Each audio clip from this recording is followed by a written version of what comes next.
네, GPS는 보통 우리 뭐 내비게이션 그런 데 많이 쓰지만 위치를 알려주죠. 그 위치와 함께 가장 중요한 기능 중에 하나가 시간입니다. 지진에서 제일 중요한 게 시간이죠. 왜냐하면 뭐 가장 중요하게 빨리 대피도 해야 되겠지만 가장 먼저 뭔가 정확하게 기준이 있어야 되니까. 그래서 지진계에서 가장 중요한 게 기록계나 그런 부분과 결부해서 GPS라는 안테나가 제일 중요합니다. 왜냐하면 전 세계적으로 똑같은 시간 기준이 있어야만 어떤 식으로든 내가 원하는 그런 정확한 계산을 할 수 있기 때문에, 그래서 지진계에서 우리가 흔히 아는 이런 센서나 이런 기록계와 더불어서 중요한 게 바로 GPS라는 절대 시간을 알기 위한 기준이 필요합니다. 그럼 이제 처음에 여기 주요 이제 타이틀은 이제 우리도 흔들린다지만 아마 여기서 지진에 관련된 개념 그런 게 좀 필요할 테고, 그리고 어떻게 대응하느냐 그 부분은 뒤에 간단히 좀 소개를 할게요. 그리고 아까 말씀드린 것처럼 뭐 중간중간에 뭐 호응도 그런 것 때문에 퀴즈 같은 것도 뭐 필요하다라고 제가 제언을 받았어요. 다른 강의와 다르게. 그래서 중간중간에 좀 여쭤보도록 할게요.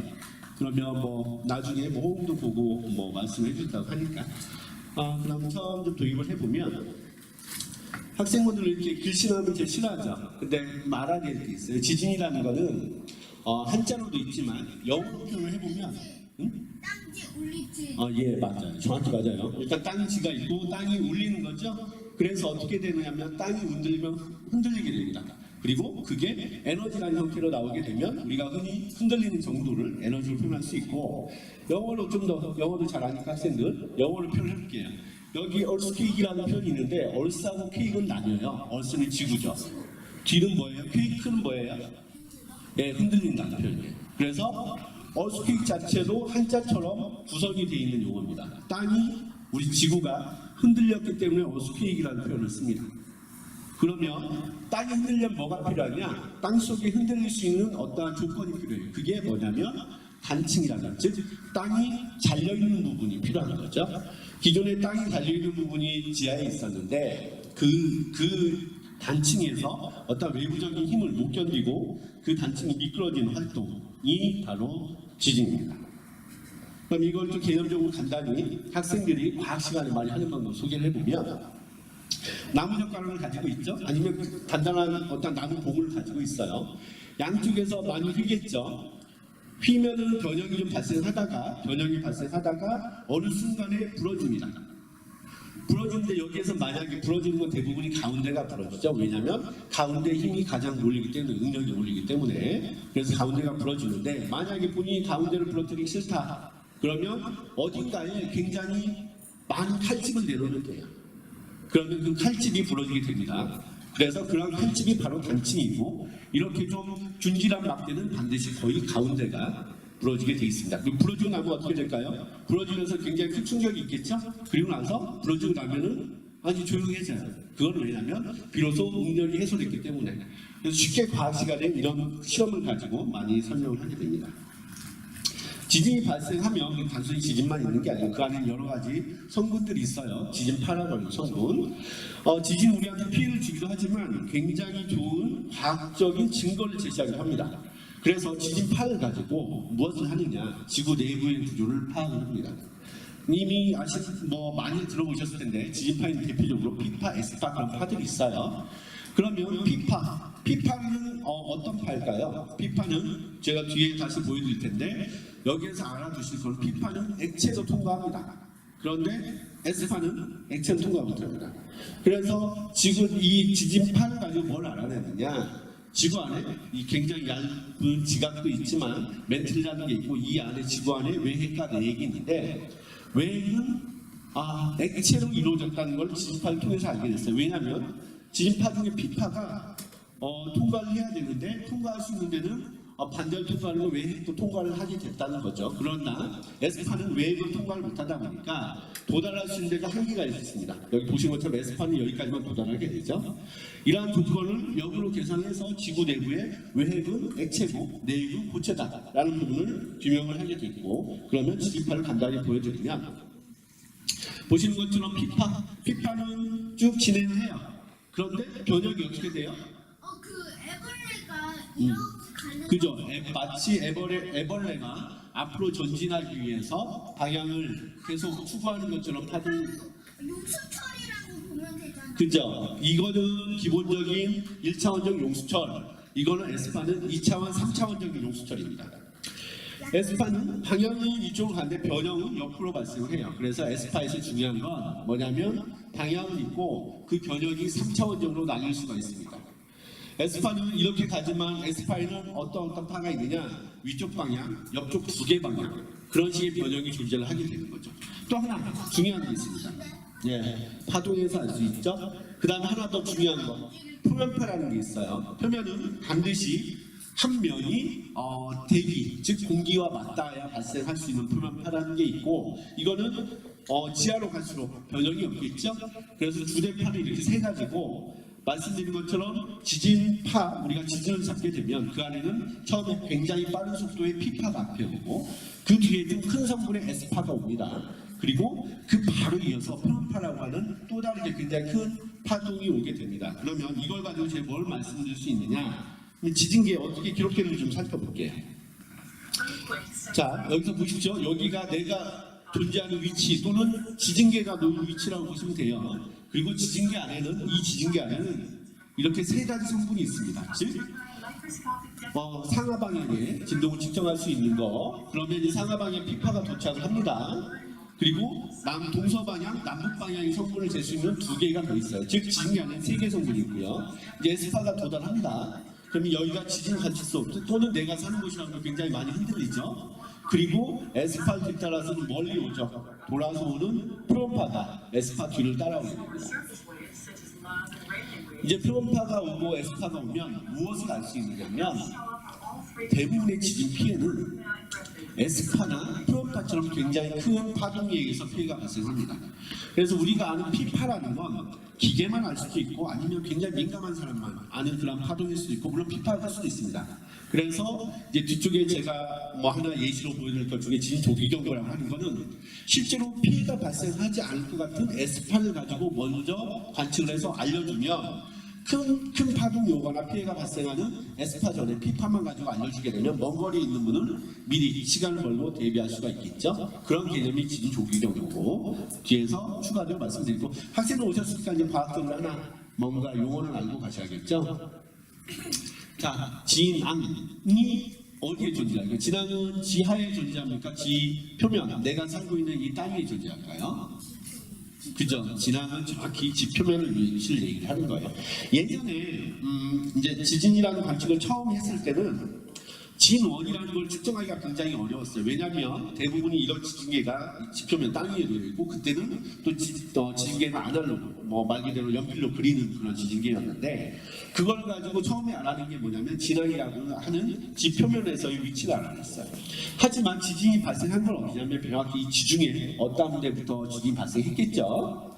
그러다 보니까 그 다음에 기술도 발달하고 여러 가지 신호가 더 많이 쌓이게 돼서 진원이라고 하는 지중해에 있는 위치도 3차원, 4차원적으로 찾아내게 됐습니다. 그래서 우리가 보통은 지진이 발생하고 나면 발표되는 건 처음에 진앙부터 먼저 발표를 하게 됩니다. 왜냐하면 진원은 거기서부터 신도를 계산하고 그걸 가지고 역으로 추정을 해야 되기 때문에, 그리고 이 땅에 대한 모델이 정확히 수립이 돼 있어야만 진앙을 정확히 진원을 계산할 수 있기 때문에, 그래서 진원이 원래 지진이 발생한 위치고 이거를 지표면으로 그대로 올려보면 그 위치가 진앙이 됩니다. 그래서 진앙과 진원을 헷갈리지 마시고, 지진이 발생한 데는 원인이 있기 때문에 진원이고, 그것을 지표면 내가 살고 있는 위치로 그대로 올렸을 때 그 위치는 진앙이라고 합니다. 하지만 지진은 지하에 있는 단층에서 발생을 하죠. 그러다 보니까 단층의 형상이 어떻게 돼 있냐에 따라서 단층은 엉뚱한데 지표면에 투영될 수도 있습니다. 그래서 이러한 부분들을 조사하는 게 저나 제 주변에 있는 과학자들이 하는 사항 중에 하나입니다. 그러면 흔히 지진 발생하죠. 그런데 지진이 발생했어요. 그 지진이 규모 5.0 지진이 발생했습니다. 오늘 여기 대전에서 발생을 했어요. 그러면 대전에 규모 5.0의 지진이 발생하고 진도가 7이라고 얘기를 했어요. 진도는 내가 흔들린 정도입니다. 7이라고 얘기했는데 서울에서는 진도가 똑같이 7일까요? 아니에요? 그러면 어떻게 될까요? 그러면 서울이 더 진도가 작을까요? 아니면은 여기서 좀 떨어져 있는 청주가 더 진도가 작을까요? 서울이 왜 그래요? 훨씬 더 가면 갈수록 진동력이 약해지니까. 그걸 뭐라고 표현하죠? 그게 줄어든다는 뜻에서 감쇄라는 표현을 씁니다. 감쇄는 뭐냐면 지진이 발생하게 되면 그죠? 감쇄, 줄어든다는 표현이에요. 지진이 발생한 위치에서 거리가 멀어질수록 진동의 크기는 감쇄할 수밖에 없습니다. 그거는 우리 땅이라는 게 기하학적인 감쇄 조건을 가지고 있기 때문에 재료적인 특성입니다. 그래서 감소의 또 다른 표현, 감쇄라는 표현을 씁니다. 감소는 단순히 적어진다는 표현이지만 감쇄는 어떠한 관계를 가지고 줄어든다는 뜻이기 때문에 감쇄라는 표현을 씁니다.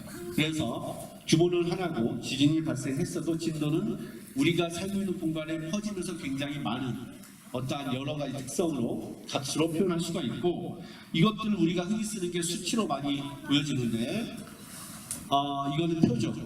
이런 표는 뭐 좋은 표는 아니지만 그 지진이 발생하게 되면 우리는 흔히 진도가 얼마다라고 표현을 하게 됩니다. 통상적으로 많이 쓰는 진도는 수적 롤켈리 인텐시티라고 해서 1부터 10위까지 씁니다. 전 세계적으로 가장 많이 쓰죠. 하지만 전 세계적으로 쓰는 표현 위에 일본 같은 경우는 또 다른 진도 표현을 써요. 뭐 5강, 5양 이런 식의 표현을 쓰는데 우리가 기상청에서 뭐 많이 발표하는 것은 전 세계적으로 가장 많이 쓰이는 수적 메르켈리 진도다라고 했을 때 1부터 10위까지 표현이 되어 있고 10위가 가장 큰 값이고 그러면 통상적으로 우리가 6에서 7 정도 규모 5일 때 진앙지 부근에서 6에서 7 정도 느끼게 되면 1, 2 정도는 거의 못 느끼는 수준이다 라고 보시면 되고 만약에 국외 다른 데서 굉장히 큰 지진이 발생했을 때 뭐 진도가 10 이상이다 라고 하면 굉장히 큰 진동을 느꼈다고 보시면 됩니다.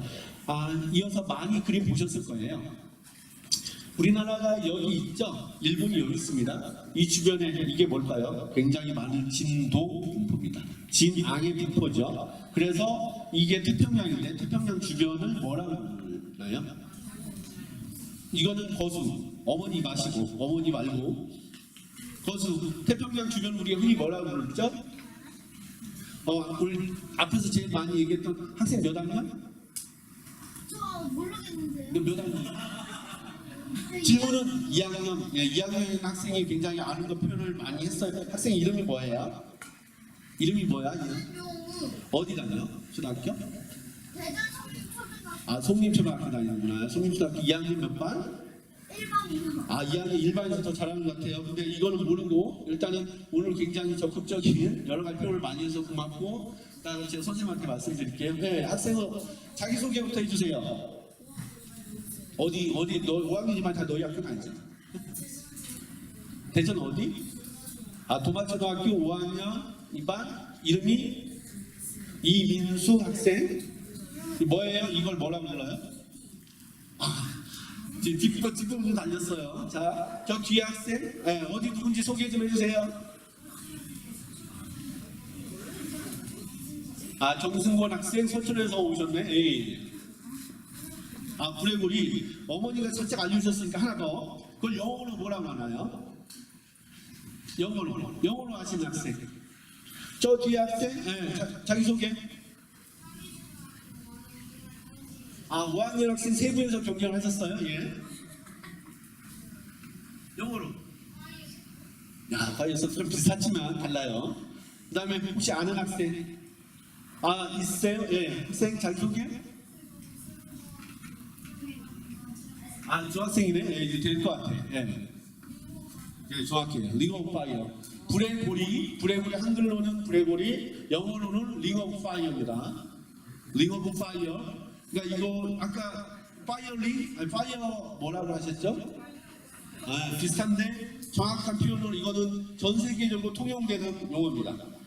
태평양판 여기가 태평양이에요. 태평양이 큰 판이고 태평양 주변에 지진과 화산 활동이 활발하죠. 불의 고리라고 해요. 불의 고리라고 하고 영어로는 링 오브 파이어. 그래서 많이 앞으로 들으실 겁니다. 그리고 여기 이어져서 뭐 주변으로 뭐 유럽도 지진이 많긴 한데 이 지진이 많은 건 판이 이동하기 때문에 그렇습니다. 판의 전개가 저쪽으로. 예. 다음에 정확히 용어를 맞춰가지고 2학년 학생들 이따가 좀 되게 적극적인 수업 끝날 때까지 계속 일해야 돼요. 끝날 때가 안 하면 안 돼. 끝날 때까지 저희 선생님께서 박승 선생님께서 기억하고 계세요. 그래서 이유는 뭐냐면 판이 여러 개의 판이 있는데 판이 이동을 합니다. 이동을 해서 일부는 충돌을 하고 일부는 섭입을 하고 그러면서 그 판 경계에서 여러 가지 활동이 있는데 그게 지진과 그다음에 화산입니다. 그러면 판은 1년에 판마다 되게 달라요. 어떤 건 1cm, 어떤 건 10cm씩 이동하기도 하고 그리고 이런 정도를 가지고 어느 정도에 따라서 가장 활발하게 여기는 다르지만 이쪽 이렇게 인접한 브레이크 링 오브 파이어에서 판의 이동이 가장 많고 이로 인해서 지진이 발생하게 됩니다. 그러면 이제 우리나라 좀 알아볼게요. 우리나라는 지진이 발생할까요? 발생합니다. 왜냐하면 우리나라 주변도 여러 곳에서 판이 밀고 당기고 있어요. 우리나라가 여기 있죠. 우리나라는 기본적으로 어디냐? 히말라야 산맥. 히말라야 산맥에서 제일 높은 산이 어디예요? 자, 이것도 저기 학생 아까 약간 한끗 영어 몰라가지고 못 맞췄죠? 에베레스트 산. 에베레스트 산 몇 미터? 몇 미터? 야, 많이 틀렸죠? 네. 8,000m도 상당히 위죠? 거기 자. 8,000m 맞는데 거기 뒤에 몇몇 자, 저기 까먹었어. 이제 이학년 학생 좀 이따 여쭤볼게요. 저기 뒤에 학생 아까 기억 안 나? 그건 옛날 버전이죠. 요즘 좀 달라졌죠. 그래요? 8,848m보다 더 높아졌어요. 네, 다시 한 번 더 기회 드릴게요. 저도 지금 정확히 모르는데 일단 박스네한테 좀 확인. 8,848m보다 좀 높아진 걸로 다시 계측이 된 걸로 알고 있습니다. 아, 정확히 아세요? 그렇게 대충 하면 안 되는데. 자, 에베레스트 산은 잠깐 쉬어가는 코너였고요. 제가 말씀드릴게요. 이따가 그렇게 지금 하신 분들 다 기억하고 있으니까 이따가 다시 말씀드리고 여기가 에베레스트 산맥이 있는 이유가 있습니다. 왜냐하면 인도판이 유라시아판과 충돌을 해요. 그래서 산이 높아진 거예요. 네. 그죠? 땅이 이렇게 높아졌어요. 인도판이 유라시아판과 충돌하면서 땅이 높아졌고 지금도 그렇게 충돌하고 있고 하나 더 여기는 태평양판 필리핀판이 유라시아판 밑으로 섭입이 됩니다. 섭입이 되면서 여기 이 그림을 보면 그래서 뭐가 발생했느냐 2003년에 동일본 대지진이 발생했습니다.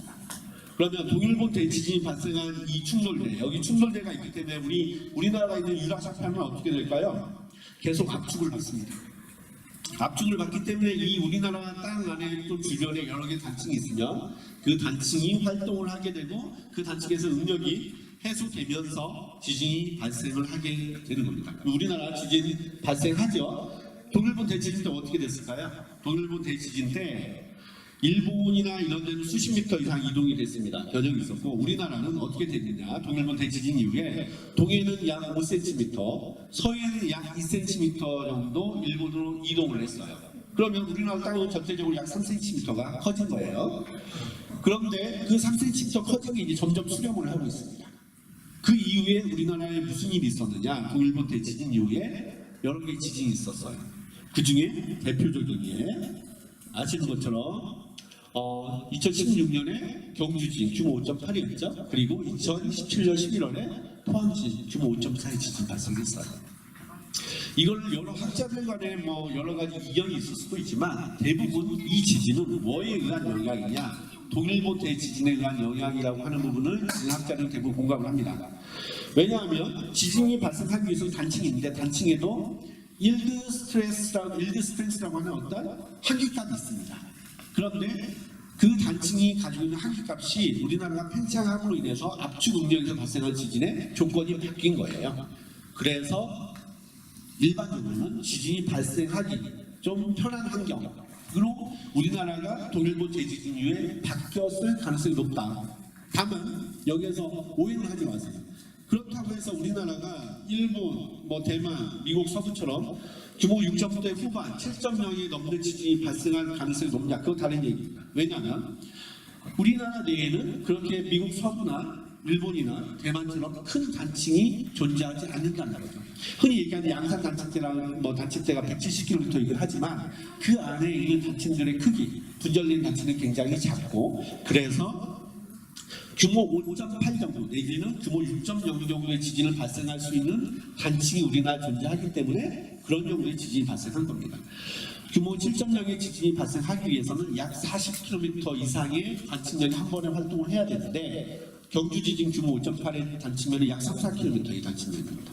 즉 우리나라에서 발생할 수 있는 단층이 존재하는 그러한 규모에 따른 크기는 규모 6.0 내외 정도의 단층면이 존재할 거다라고 이해하시면 되고, 다만 그런 지진이 언젠가는 발생했을 텐데 동일본 대지진이 발생함으로 인해서 그 환경이 좀 더 당겨졌을 것이다 라고 이해해 주시면 좋을 것 같고요. 자, 우리나라 지진 발생 추이 많이 보셨죠? 여기가 왜 이렇게 증가했을까요? 이유 아시는 분? 지진이 많이 증가했죠? 이유 아시는 분? 아시는 분? 이건 좀 어려운 얘기라 부모님들도 제가 여기에서는 학생들하고 같이 그 의견 받겠습니다. 왜 지진이 갑자기 최근에 많이 증가를 했을까요? 이유 하나만 설명해 주실 분 없으세요? 네, 얘기해 보세요. 저 학생? 네? 대지진 때문에 그 좀 전에 말씀드렸고, 예. 태백산맥 전혀 아니고요. 자, 하나 힌트 드릴게요. 부모님 됩니다. 제가 이걸 가지고 나왔습니다. 네, 이런 걸 제가 옛날 같아서 이런 걸 감히 못 가지고 나와요. 근데 이걸 가지고 나왔습니다. 네, 그거 비싸네요. 비싸요. 이걸 살 수 있을 정도의 환경이 우리나라 좋아진 거예요. 그래서 이거는 다른 문제로 다시 연동해서 말씀드릴게요. 우리나라에 90년대 후반부터 기상청 질병을 많이 말씀드렸는데 지진계가 많아졌습니다. 지진계 많아진 만큼 지진계를 구성할 수 있는 가격 많이 환경이 좋아진 거죠. 그래서 굉장히 지진을 관측 많이 하게 됐고, 다만 최근에 발생한 거는 경주 지진, 포항 지진. 이거는 이것과 별개로 경주 지진의 여진에 의한 지진 발생 횟수 증가는 있습니다. 하지만 90년대 후반부터 이렇게 평균 발생 횟수가 많이 늘어난 요인 중에 하나는 우리나라 지진 관측 환경이 굉장히 정밀해졌다. 앞으로는 더 정밀해질 것이다라고 보시면 되고, 그럼 오셨으니까 경주 지진, 포항 지진 하나 비교해서 보여드릴게요. 경주 지진 여기에서 발생해서 포항 지진 여기에서 발생했어요. 보시면 이게 심도입니다. 경주 지진은 약 10에서 15km 사이의 단층면이 존재한 거고, 포항 지진은 5km 내외의 단층면 지진이 발생한 겁니다. 규모가 이건 5.4고 5.8이죠. 하지만 피해 정도가 달랐죠. 일단은 주된 요인 중에 하나가 진원 신도가 지표면에 가깝기 때문에 그로 인해서 뭐가 됐을까요? 지표면에서의 피해가 커질 수밖에 없는 상황입니다. 물론 이 지역의 어떤 지방, 땅의 특성도 영향이 있습니다. 하지만 우선 주된 요인은 진원 신도가 포항 지진은 굉장히 얕기 때문에 그에 따른 피해 가능성이 더 높았다. 그리고 단층이 발생한 특성도 달랐기 때문에 그렇고, 자 이제 그림을 좀 보여드려야죠. 이쪽이 경주 지진이 발생했을 때의 어떤 진동 분포 형태고, 이쪽은 포항 지진 발생했을 때 진동 분포입니다. 여기 보면 점들이 우리나라 주요한 지진 관측소들이에요. 지진 관측소에서 관측된 가속도를 가지고 이렇게 실시간으로 직접 진도를 그릴 수도 있고, 앞으로 관측소가 많아지거나 관측소의 특성을 더 정량적으로 알게 된다면 더 신뢰도가 높은 이러한 부분들을 실시간으로 일반 분들한테 서비스할 수 있겠죠. 그러면 경주 지진의 하나의 동영상 하나 보여드릴까요? 자 보세요. 부산에 있는 체육관입니다. 누가 느꼈죠? 이건 뭘까요? 자, 또 재생이 됩니다. 부산은 약 80km 정도 떨어진 데입니다. 경주 지진에서. 오늘 학생이 잠깐 뭘 느꼈어요? 그 다음에 큰 진동이 오죠? 아까 오늘 학생이 느꼈을 때는 P파가 도착했을 때고, 그 다음에 큰 진동을 느꼈을 때는 S파가 도착했을 때입니다. 자, 이게 80km 떨어진데 서울 같은 데는 어땠을까요? 만약에 P파를 가지고 먼저 알려줬다 그러면 이 학생들 흔들리기 전에 이미 나갔을 거예요. 자, 그런 개념을 가지고 하는 게 뭐냐? 여기 지진 조기 경보라고 하는 겁니다. 자, 여기서 이게 P파입니다. 빨간색이. P파를 가지고 이제 알아내서 알려주는 거죠. 그러면 P파를 가지고 알았을 때 서울을 인접한 데는 다 먼저 알려줄 수 있겠죠. 그러면 상황에 따라서는 약 3에서 5초 내지는 10여 초 이상의 시간을 볼 수 있고, 초등학교 같은 데는 이런 조기경보 시스템을 도입을 해서 알람을 하게 되면 1, 2층 학생들은 매뉴얼에 의해서 훈련을 하게 된다고 하면 신속하게 문 밖으로 나갈 수 있고, 그 다음에 3, 4층에 있는 학생들은 미리 책상 밑에 들어간다든가 그런 식의 대응을 할 수가 있습니다. 다만 경주 지진 시에는 어떻게 됐냐면 이러한 전파 체계가 좀 미진했죠. 그래서 제대로 된 부분을 발휘를 못했고, 포항 지진 거 하나 보여드릴게요. 포항 지진 때는 경주 지진 때 한번 학습을 해서 이 조기용을 잘 관리를 하고 있었습니다. 그래서 그나마 여기에 이제 피파가 죽었으면 이쪽이 포항 일대에서 피파가 들어오기 시작하죠. 하면 그때 문자 서비스를 이미 서울 쪽에 다 알려줬습니다. 주변에. 그래서 진동이 오기 전에 이미 지진이 어느 정도 규모에 어디서 발생했다는 걸 알고 마음의 준비를 하거나 아니면 뭐 대비를 하시는 분들이 있다고 합니다. 다만 다행히도 이 지진의 크기 자체가 크지 않아서 그 원거리에 있었던 분들은 피해는 없었죠. 하지만 미리 정보를 알고 대비를 세웠다는 부분이 있고, 만약에 지진이 크다 그러면 그걸 알고 준비할 수 있는 부분들, 시간적인 여건이 충분히 조성이 가능하다라고 해서 여기에서 빨간색으로 하는 건 뭐냐면 피파를 가지고 어떤 로직상에서의 이스티메이팅해서 규모하고 위치를 알아내고 그걸 알려주는 서비스입니다. 다만 이런 부분을 하다 보면 계산하는 시간이 필요해요. 그래서 계산 시간을 줄이고 그 다음에 관측망을 더 촘촘히 다져서 그런 부분 서비스를 고도화하기 위한 부분도 현재 병행을 하고 있습니다.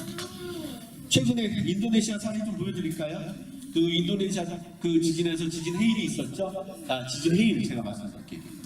지진 해일은 바다에서 지진이 발생하고 그래서 그로 인해서 파동이 커지면 우리가 살고 있는 이러한 내륙으로 굉장히 큰 해일이 도달하고 그걸로 인해서 굉장히 많은 피해가 한 번에 발생하는 거죠. 우리나라는 거의 달랑 말랑했어. 근데 우리나라는 지진 해일의 피해가 발생했던 적이 있습니다. 언제냐? 2번 있었는데 대부분의 우리나라 지진 해일 피해는 동해 지역에서 발생하게 됩니다. 그 이유는 지진 해일이 발생하고 지진 해일이 전파되고 지진 해일이 피해가 발생하기 위해서 몇 가지 조건이 있는데 그러한 조건을 충족할 수 있는 지진 상황들은 주로 일본의 서쪽, 일본 북해 이제 홋카이도나 일본 북서쪽 이론에서 지진이 발생했을 때 이거 역시 흔히 단층이 수직 방향이 변형이 있을 때에 지진이 해일이 발생하고 지진 해일이 도달하겠죠. 도달하는데 시간이 필요합니다. 우리나라 다행히도 동해 쪽에는 지진 해일에 대한 대응 시스템이 잘 돼 있고 거기는 역시 지진 해일에 대한 대비 훈련을 정기적으로 합니다. 그래서 약 1시간 반 내지 2시간 정도 시간이 소요되고 이러한 부분을 대비를 충분히 지금 하고 있다고 보시면 되고 이러한 부분에 대한 시뮬레이션을 우리나라에서도 많이 하고 있습니다. 그래서 우리는 대전에 있다 보니까 이러한 최적화된 훈련을 안 하지만 동해 임원학이라는 동해 쪽에 계신 분들은 그 해안 지역 포구라든가 아니면 해안 지역에 인접한 학교에서는 매뉴얼 내지는 그 지진 해일 위험 지도에 따라서 훈련을 많이 하고 계십니다. 어떻게 훈련하는지 궁금해서. 다음에는 거기 가서 현장 체험 학습도 직접 하실 수가 있을 거예요. 다음에 보통 보면 우리 그 예전에 소위 얘기한 민방 훈련 내지는 요즘에는 안전한국 훈련 기간에 이 지역은 지진 해일에 최적화된 훈련을 합니다. 그리고 해운대라는 영화를 보셨을 거예요. 해운대 영화는 일본 후쿠오카 지역에서 지진이 발생해서 부산 지역에 해일이 발생하는 건데 그걸 말 그대로 영화로 많이 하시면 됩니다. 이 일본 지역에서 지진이 발생해서 부산 지역 지진 해일로 올 만한 그 어떤 지진학적인 환경은 거의 존재하지 않는다고 보시면 되고 이미 말씀드린 것처럼 일본 서쪽에서 지진이 발생했을 때 그렇습니다. 자 이제 지루해지기 시작한 학생들 몇 분 계세요. 이제 경주 지진 좀 보여드리면서 제가 몇 가지 사진으로 보여드리도록 하겠습니다. 거의 다 무너졌어. 경주 지진의 그 대표적인 사례죠. 우리 학생이 얘기한 것처럼 경주 지진 때는 문화재에 많은 피해가 있었죠. 왜일까요? 경주 지진에서 문화재 피해가 많이 발생한 이유를 이번에 기회 진짜 드릴게요. 정확히 맞춰보세요. 예. 경주에는 문화재가 많았어. 맞습니다. 정확히 맞으셨어요. 저는 경주에 갔었는데 저는 거의 다 갔어요. 그죠? 경주에서 지진 피해가 많이 발생했는데 저기 우리 박승진 선생님이 주셨어요. 끝까지 유지 안 하면 그 선생님 같이 가져가실지 몰라요. 경주는 우리 전통의 천년 무도죠. 그래서 문화재 피해가 많이 발생했는데 보시는 것처럼 대부분이 어디에서 피해가 발생했냐면 전층 문화재, 1, 2층짜리 문화재에 이런 특별히 힘이 없는 구조물, 그걸 이제 비구조물이라고 그래요. 그래서 기와나 이런 데 많이 피해가 발생했죠. 이유는 뭐냐면 경주 지진은 규모는 컸지만 그 우리가 흔히 얘기하는 큰 진동보다는 주파수가 큰 지진이 짧게 왔다 간 거죠. 그런데 포항 지진 없었지만 빨리 간 거라서. 그렇죠. 빨리 감쇄가 됐겠죠. 그래서 다행히 피해가 그래도 엄청 작았어. 그래도 피해 지역은 넓었지만 심각한 피해는 없었죠. 그런데 포항 지진은 문화재 피해가 거의 없었어요. 이유가 뭘까요? 저 학생도 진짜 문화재가 적어서 경주나 포항 지역은 그 지역은 약 40km 떨어져 있습니다. 진앙 기준으로 따져봤을 때. 그런데 경주는 천년고도이긴 하고 경주는 역사서에도 굉장히 큰 지진들이 많이 발생했던 지역입니다. 그리고 포항은 피해가 많이 발생했죠. 특히 경주와는 다르게 여기 필로티 건축물도 보시고 여기 학교 구조물도 보이는데 이렇게 철근이나 이런 부분이 같이 삽입되어 있는 부재를 뭐라고 하냐면 구조부재라고 합니다. 구조부재는 구조적으로 안정성을 띌 수 있게 설계를 해야 되는 거고 비구조부재라는 게 뭐냐면 여기도 있는데 이러한 내장재, 이런 건축물 안에 있는 내장재나 뭐 유리 내지는 이제 외벽 같은 게 비구조부재인데 비구조부재는 아까 그 경주의 피해 사례처럼 유리가 깨지거나 기와장이 떨어지거나 그런 게 비구조부재고 포항은 이렇게 필러티의 컬럼 즉 기둥이나 이렇게 기둥 같은 많이 피해가 있었는데 이거는 그만큼 아까 말씀드린 것 진원 심도가 약했고 그 다음에 여기는 상대적으로 흙이라는 토사가 두꺼워서 진동이 상대적으로 구조물에 영향을 끼칠 정도의 저주파 성분이 발달했습니다. 그래서 상대적으로 피해가 많았고 뭐 일부에서는 그 우리가 흔히 샌드파이핑이라고 하는 리퀴픽션 액상화도 발생한 사례가 있고요. 그런데 이제 제가 이 뒷부분으로 넘어오면서 이걸 말씀드리는 이유가 있습니다. 지진이 발생하면 우리는 무엇을 해야 되느냐? 그래서 지진에 대비해서 내진 설계를 하죠. 내진 설계했다고 해서 모든 게 다 충족되는 건 아닙니다. 자, 내진 설계를 하면 우리가 이제 절대로 공학자가 내진 설계를 할 때 어떻게 내진 설계하느냐? 보통은 여러 가지 개념이 있지만 이렇게 네 가지의 범주로 내진 설계를 합니다. 표현이 좀 재밌긴 하죠. 기능 수행을 해야 되고 즉시, 그러니까 건물로 얘기하면 즉시 입주 다시 들어갈 수 있어야 되고 이거는 사람은 안전해야 되고 사람 인명이라는 게 사람이 안전하게 다칠 수는 있습니다. 그런데 우리가 평소에 훈련하는 것좀 훈련하면 생명에 지장이 없어야 되는 조건이 있고 그 다음에 마지막은 정말 어쩔 수 없이 좀 뭐 다치거나 돌아가신 분도 있을 수 있지만 완전히 이 건물 자체가 땅에 다 떨어진다든가 그런 식의 붕괴가 없어야 되는 조건 네 가지의 조건으로 설계를 하게 됩니다.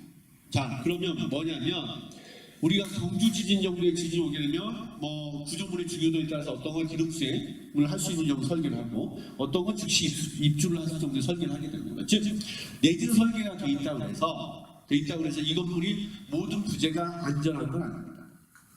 내진 설계는 어느 정도 수준 뭐 들어보셨을 텐데 뭐 내진 특등급이냐 1등급이냐 2등급이냐고 하는 따라서 달라지고 대부분이 아파트에 살고 계시거나 단독주택에 살고 계실 텐데 뒤에 제가 보여줄 텐데 아파트가 2005년 이후에 15층 이상의 건축물들은 뭐 잠깐 특등급을 하기 때문에 대부분 내진 1등급에 해당되세요. 내진 1등급에 해당되면 우리 집이 더 안전할까요? 아니면 그 주변에 있는 예를 들면 내가 울진에 사는데 그 주변에 있는 원자력 발전소가 더 안전할까요? 원자력 발전소가 더 안전합니다. 원자력 발전소는 원자력이 터지면 오염물질이 오염물질 나오죠. 그래서 거기 그 원자로라고 하는 사일로는 내진 특등급 이상의 내진 설계를 적용합니다. 거기 특등급이라는 개념이 아니고 원자력 발전소가 있으면 그 주변의 발전소 시설물들은 내진 특등급이고 원자로라고 하는 사일로는 시뮬레이션합니다. 심지어는 미사일 같은 거를 맞았을 때 그게 전파되는 그런 정도 시뮬레이션합니다. 그거 자체는 아예 예외 조항이고 내진 특등급이라고 하는 걸 거기서 뭐냐면 일반적인 시설물들, 그 안에 있는 발전소들이고 그래서 아파트는 내진 1등급이지만 원자력 발전소의 사소한 것들도 다 내진 특등급입니다. 그러면 내진 특등급은 똑같은 지진이 왔을 때 즉시 입주가 가능해야 되지만 우리 아파트는 똑같은 지진이 왔을 때 인명 안전 정도? 그게 목적이 다른 이유입니다. 하지만 내진 설계가 돼 있다 그래도 이번에 포항 지진 때도 그런데 이렇게 뭐 건물이 기능 수행할 정도 유리창도 안 깨지고 그러지 않습니다. 큰 지진이 오게 되면 어느 정도의 피해는 있을 수 있다. 다만 그 목적을 인명 안전에 두느냐 즉시 입주에 두느냐가 달라지기 때문에 그런 부분들이 이제 공학적인 설계입니다. 왜냐하면 모든 건물을 원자력 발전소처럼 할 수는 없겠죠. 그렇죠. 그래서 이런 부분이 어느 정도 하중에 의해서 변형이 어느 정도일 때 내 목적을 어디에 두겠느냐를 가지고 내진 설계를 하게 되는 겁니다. 자, 이제 뒷부분 거의 왔습니다. 지금 몇 장 남았나요, 박사님? 몇 장 남았나요? 아, 충분하세요? 충분하대요. 저는 몇 장인지 모르겠는데 충분해. 앞에 있는 학생들 분발하세요. 여기 앞에 앉아있지만 마시고. 자, 그러면 내진 설계라고 하는 부분, 내진 성능 확보하는 부분 이제 몇 장 하냐면 제가 잠깐 동영상을 좀 보여드릴게요. 내진 설계 개념이 세 가지가 있습니다. 잘 보세요.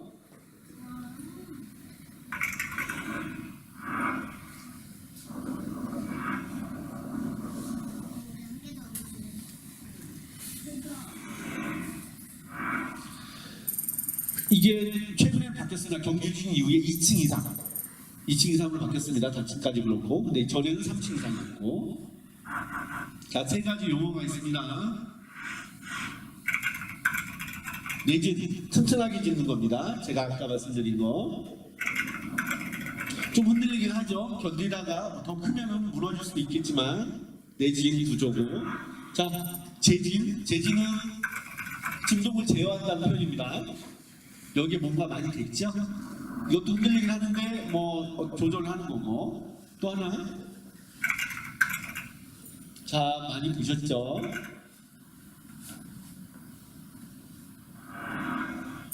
이번에 면지는 뭔가를 분리를 시킨다는 겁니다. 진동을.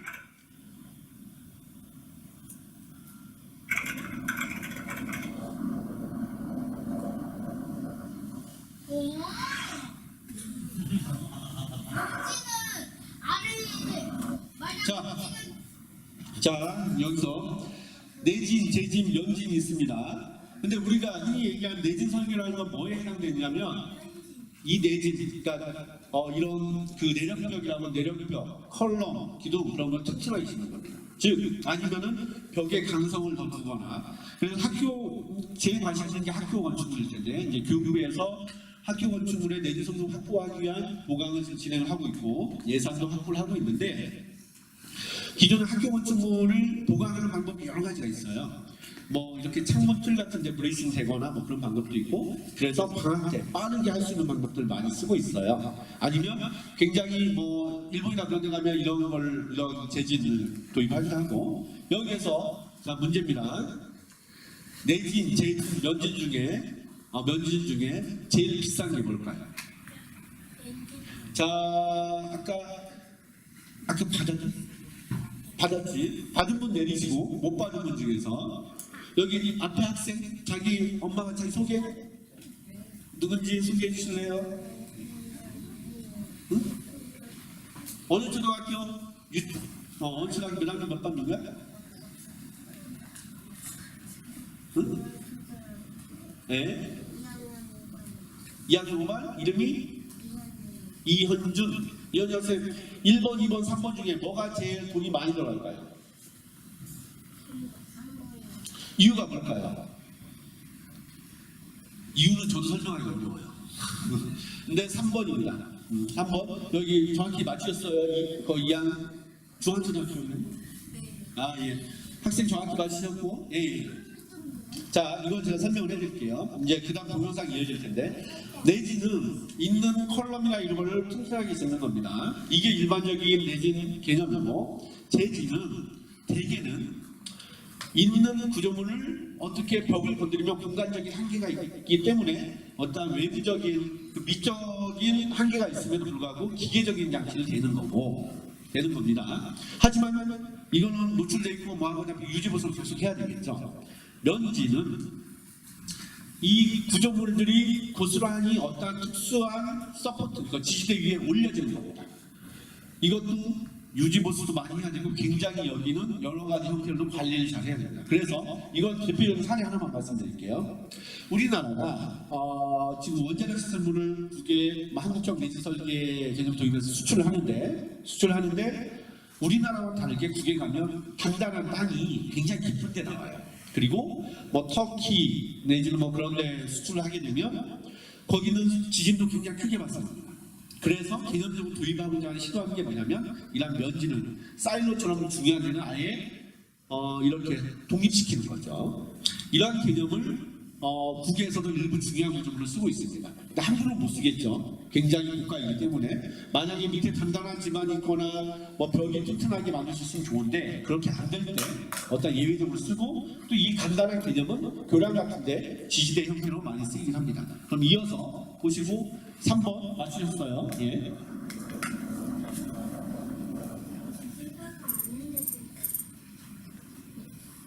대폭 감소하죠? 예.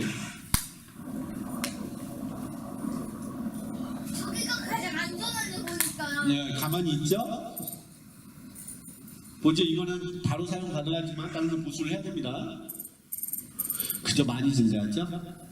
그래서 개념적으로는 이렇게 도입하는 이유가 다 있고 이거 역시 내진구조, 재진구조, 면진구조 순차적으로 개념적으로는 어렵지만 돈이 많이 들어가지만 우리가 진행을 도입을 해서 적용하게 됩니다. 자, 이제부터 이제 뒷부분인데 이건 교육부에서 제공한 자료입니다. 교육부, 그 다음에 우리 행안부, 기상청 그런 데서 이런 자료들 많이 제공하죠. 일부러 교육부에서 제공한 자료를 사용을 했는데 지진이 흔들릴 때 어떻게 한다고요? 흔들리게 되면 지금 여기서 흔들려요. 어디로 가야 돼요? 여기는 없습니다. 여기밖에 여기로 오셔야 돼요. 지금 여기 지진이 발생하면 어디로 오셔야 돼요? 여기로 오셔야 됩니다. 그 옆에 창문 옆에 계신 분들은 위치가 깨집니다. 꼭 그래서 안에서 지진처럼 진동이 느껴지면 반드시 튼튼한 무엇인가 있는 곳에 가서 제일 중요한 머리를 감싸시고 오셔야 되고. 자, 제가 이어서 두 번째 질문을 드릴 거예요. 그 다음에 지진이 멈췄어요. 그러면 어떻게 해야 되나요? 자, 학생, 저기 먼저 제일 뒤에 학생 손 들었네. 자기 누구? 오늘 5학년 학생들 진짜 많이 와주셨네요. 예. 네. 그걸로 지금 나가려고 하죠. 나가기 전에 어떻게 해야 돼요? 자, 그거는 그 다음 과정이고, 그 전에 해야 되고, 여기서 지금 진동이 멈춰서 책상 밑에 있었어. 그 다음에 어떻게 해야 돼요? 책상 밑에 있었으면, 그 다음에. 그 학생도 맞았습니다. 맞았고, 잠깐 여기 하나 더. 제가 좀 중간을 좀 예외를 하나 줬는데, 지금 우리 집이에요. 우리 집이야. 난 밥을 먹고 있었어. 밥을 먹다가 지진이 왔어. 식탁 밑에 들어갔어요. 그 다음에 해야 할 행동. 진동이 멈췄어요. 예, 여기 가운데 학생?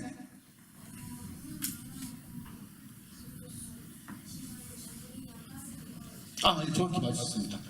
저 학생 아까 못 받았죠? 예, 우리 박 선생님이 저 학생. 자, 밥을 먹다가 집에서 공부하다가 진동이 느꼈으면 자기가 공부한 책상이나 식탁 밑으로 들어갑니다. 그러다 진동이 멈췄으면 얼른 나와서 가스 밸브, 전기 콘센트 빼고 문을 확보한 다음에 일단 나가셔야 돼요. 그때 우리 집이 15층이야. 이어서 어떻게 해야 돼요? 정확히 맞으세요. 꼭 계단으로 내려가셔야 됩니다. 계단으로 내려가서 엘리베이터를 타면 갑자기 전기가 예, 맞아요. 돼서 오히려 더 갇힐 수가 있어요. 그죠? 전기 밸브, 그다음에 가스 밸브 다 잠그고 출입문 2명이면 1명은 얼른 가서 출입문 확보하고 1명은 밸브 잠궈야 돼요. 전기 콘센트 빼고 그다음에 어디로 가요? 계단. 절대 엘리베이터 타시면 안 됩니다. 특히 이제 학교는 그럴 일 없겠지만 집에서는 우리 집이 몇 층이든 간에 무조건 계단으로 내려가셔야 되고. 그다음에 여기 지금 학생 뭐 하고 있어요? 내려갈 때 꼭 뭐 해야 돼요? 가방이나 두꺼운 다른 보호대로 머리를 감싸야 되고, 그리고 나갈 때 하나 더 학생들 꼭 신발을 신으셔야 됩니다. 무슨 바쁜이 있어도 신발을 신으셔야 됩니다. 만약에 유리 조각이 떨어질 수 있는. 네, 그렇죠. 가다가 부상을 당하면 가다가 이동을 못하게 되면 꼭 신발을 신고 머리를 보호하시고, 그리고 계단으로 이동을 하시고 건물 밖으로 나갔어요. 그러면 꼭 건물 밖에서도 주변에 높은 건물이 있다 그러면 최대한 멀리 떨어지셔야 됩니다. 높은 건물에서 추락할 수 있는 물질들이 많기 때문에 보시는 것처럼 꼭 머리를 보호하시고 높은 곳에서 멀리 떨어진 다음에 그 다음에 결국은 학교 운동장이나 아니면 아파트 단지 같으면은 우리 그 넓은 광장이나 그쪽을 찾아가셔야겠죠. 그리고 결국 궁극적으로 쉘터라고 하는 어떤 안전한 장소. 요즘에는 학교 건축물이나 뭐 공공 건축물에 내진 설계가 돼 있고 내진 성능이 확보돼 있다는 그런 스티커들이 부착이 돼 있습니다. 그러면 그런 건축물을 찾아가셔야 되고 아니면 넓은 운동장을 가셔야 되고 가셔서는 뭘 하셔야 되느냐? 그죠? 안내되는 방송을 잘 들으셔야겠죠? 그래서 그 상황에 맞게 본인들이 대응을 하셔야 되고 학생들이 가속도계도 있고 여기서 보시는 이런 속도계도 있고 속도계에는 종류가 여러 가지가 있어요. 또 저 지중에 설치하는 시주공격도 있고 그런 여러 가지가 있고 보시는 것 아까 보여드린 것처럼 지중계는 센서하고 기록기하고 말씀드린 것처럼 GPS가 꼭 있어야만 지중계로서의 기본적인 의미를 부여할 수가 있습니다. 뭐 이상으로 이렇게 기본적인 말씀을 드렸고 여기 이제 한 5분 10분 정도 남았는데 뭐 질의 가능하시죠? 네. 질문 있으신 분 과감하게 거수를 하시면 제가 설명을 해드리겠습니다. 예, 질문? 예, 아까 제가 보여드린 것 중에 칠레라는 곳이 있어요. 칠레에서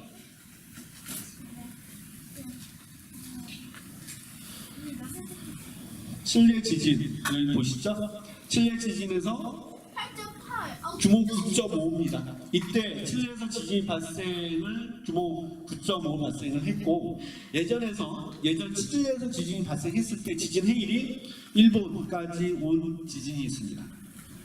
지진 해일은 멀리 있더라도 전파는 됩니다.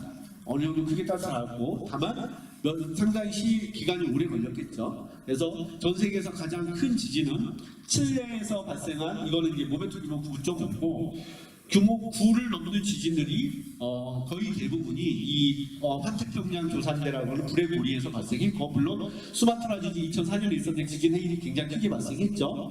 이렇게 이 불의 고리 인접해서 대부분의 큰 지진들이 발생합니다. 예? 아시아였던가 유럽이었던 거 어쨌든 다른